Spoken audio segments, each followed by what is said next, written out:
ನೀವು ಇದನ್ನು ಮಾಡೋದಾದರೆ ಬ್ಯೂಟಿ ಪಾರ್ಲರ್ಗೆ ಹೋಗೋ ಅವಶ್ಯಕತೆ ಇಲ್ಲ. ಮನೆಯಲ್ಲೇ ಬೆಸ್ಟ್ ಮೇಕಪ್ ಮಾಡ್ಕೋಬೋದು. ಅದು ಯಾವುದೇ ಮುಖಕ್ಕೆ ಪ್ರಾಬ್ಲಮ್ ಆಗದೆ ನೀವು ಸ್ವಂತವಾಗಿ ಮೇಕಪ್ ಮಾಡ್ಕೋಬೋದು. ಒಂದನೇದು, ನೀವು ಫೌಂಡೇಶನ್ ಹಾಕಬೇಕಾದ್ರೆ ಸ್ವಲ್ಪ ತೆಂಗಿನೆಣ್ಣೆ ಮಿಕ್ಸ್ ಮಾಡಿ ಹಾಕಿ ಮುಖಕ್ಕೆ. ಇದರಿಂದ ಮುಖ ಡ್ರೈ ಆಗೋದಿಲ್ಲ, ನಿಮ್ಮ ಮೇಕಪ್ ತುಂಬ ಸಮಯದಿಂದ ಇರುತ್ತೆ. ಎರಡನೇದು, ನಿಮ್ಮ ತಲೆಭಾಗದ ಮುಂಭಾಗದ ಕೂದಲು ಬಿಳಿದೆಯೇ, ಅರ್ಜೆಂಟಾಗಿ ಎಲ್ಲಿಗಾದರೂ ಹೋಗಬೇಕು, ಏನು ಮಾಡೋದು ಅಂತ ಯೋಚನೆ ಮಾಡ್ತಾ ಇದ್ದೀರಾ? ಹಾಗಾದರೆ ಟೆನ್ಷನ್ ಬೇಡ.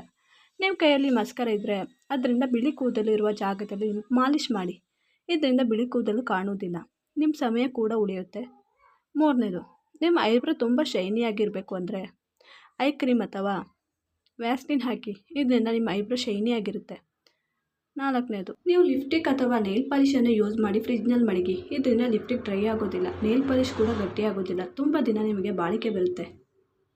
ಐದನೇದು, ನೀವು ವಿಟಮಿನ್ ಕ್ಯಾಪ್ಸಿಲ್ ಮತ್ತು ಆಲಿವೆರಾ ಜೆಲ್ ಅನ್ನು ಮಿಕ್ಸ್ ಮಾಡಿ ರಾತ್ರಿ ಮಲಗುವ ಮುಂಚೆ ಹಚ್ಚಿ ಬೆಳಗ್ಗೆ ಮುಖ ತೊಳೆಯಿರಿ.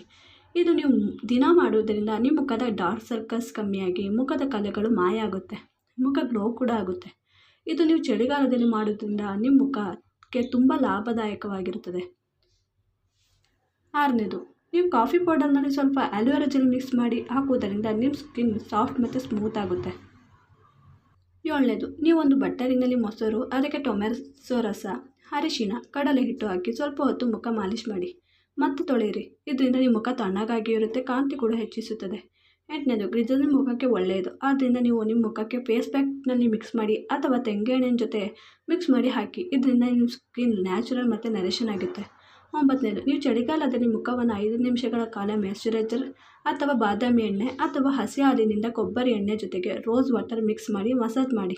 ಇದರಿಂದ ನಿಮ್ಮ ಸ್ಕಿನ್ ಹೊಡೆದುಕೊಳ್ಳುವುದಿಲ್ಲ, ಚಳಿಗಾಲದಲ್ಲಿ ಹೆಲ್ದಿಯಾಗಿರುತ್ತೆ. 10ನೇದು, ತೆಂಗಿನೆಣ್ಣೆ ಮುಖಕ್ಕೆ ತುಂಬ ಗ್ಲೋ ತರುತ್ತೆ. ಇದರಿಂದ ನೀವು ಎಲ್ಲ ಪ್ಯಾಕ್ಗಳಲ್ಲಿ ಸೇರಿಸಿ ಫೇಸ್ಗೆ ಹಾಕಿ.